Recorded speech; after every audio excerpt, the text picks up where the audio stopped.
Yesterday, Old Joe was speaking at a conference on hunger, nutrition, and health where he thanked members of Congress who were involved in a bipartisan effort to help his administration allocate $8 billion worth of funding to help end hunger in America. And I want to thank all of you here for including bipartisan elected officials like Representative Governor, Senator Braun, Senator Booker, Representative Jackie. Are you here? Where's Jackie? I didn't think she was going to be here. Of course, she's not there, Joe. She's dead. She died in a car accident just last month. And while it's perfectly understandable that most Americans would have no idea who Congresswoman Jackie Walorski from Indiana was, no disrespect to her, but she wasn't one of these national names in Congress. Out of the 435 members in the House of Representatives, I mean, there really are only a dozen, maybe a dozen and a half who are nationally known. But being the supposed president when a member of Congress dies recently and they were instrumental in helping you get your bill passed, you should probably be aware of that.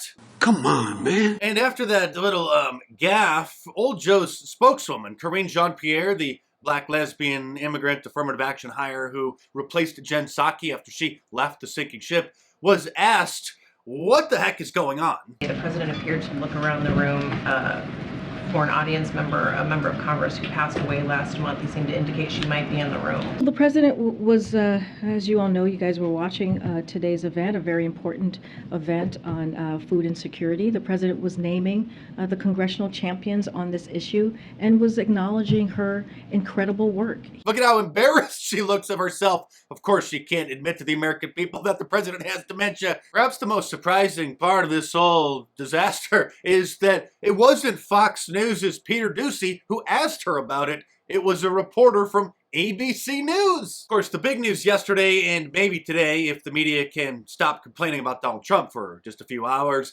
is Hurricane Ian hitting Florida. And Old Joe had some advice for people about how they could prepare for hurricane season. Let me be clear. If you're in a state where hurricanes often strike, like Florida or the Gulf Coast or into Texas, a vital part of preparing for hurricane season is to get vaccinated now. Everything is more complicated if you're not vaccinated and a hurricane or a natural disaster hits. Now, to be clear, that clip was from last year. The fact checkers are really going nuts over it. So if you post that clip on Facebook, they're going to censor it. But that doesn't change the fact that it's a completely ridiculous thing to say. I've never lived in a hurricane zone, but I would think that some of the most important things to do would be to make sure that you have at least a week's supply of food and water and some batteries and flashlights for when the power goes out. And maybe always keep the gas tank half full at least in your car in case you need to evacuate. And have some plywood ready to board up your windows? Sadly, Old Joe is aging like milk. Earlier this week, his caretaker Jill had to help him find his way off of the stage after giving a speech. The embarrassment never ends.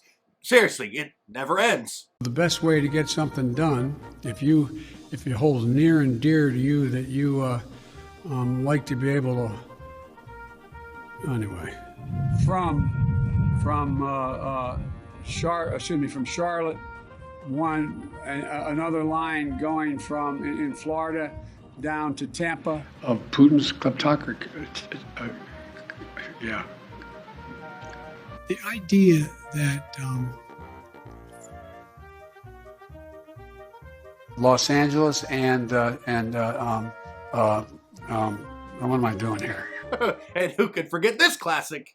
Let's go, Brandon. I agree. Of course, to distract from Old Joe's incompetence and his puppet masters destroying the United States, the liberal media continues to just complain about Donald Trump 24/7. This was literally the lead story on one of MSNBC's shows called Morning Joe just the other day. We begin with the new polling from the New York Times that shows 54% believe Donald Trump threatened American democracy when he left office. 51% believe he committed serious federal crimes. Wow, a poll that shows Democrats don't like Donald Trump. Thank you for this breaking news. I have some news of my own, however. In case you haven't heard, I just launched my new Evolution of Media shirt, which shows how the media has been changing over the years. And with Halloween just around the corner, be sure to order your Beware of Democrats shirt or any of my awesome designs, all available in a t-shirt, long sleeve, and a hoodie, and a whole bunch of different colors as well. So head on over to markdice.com or click the link in the description below and check them out.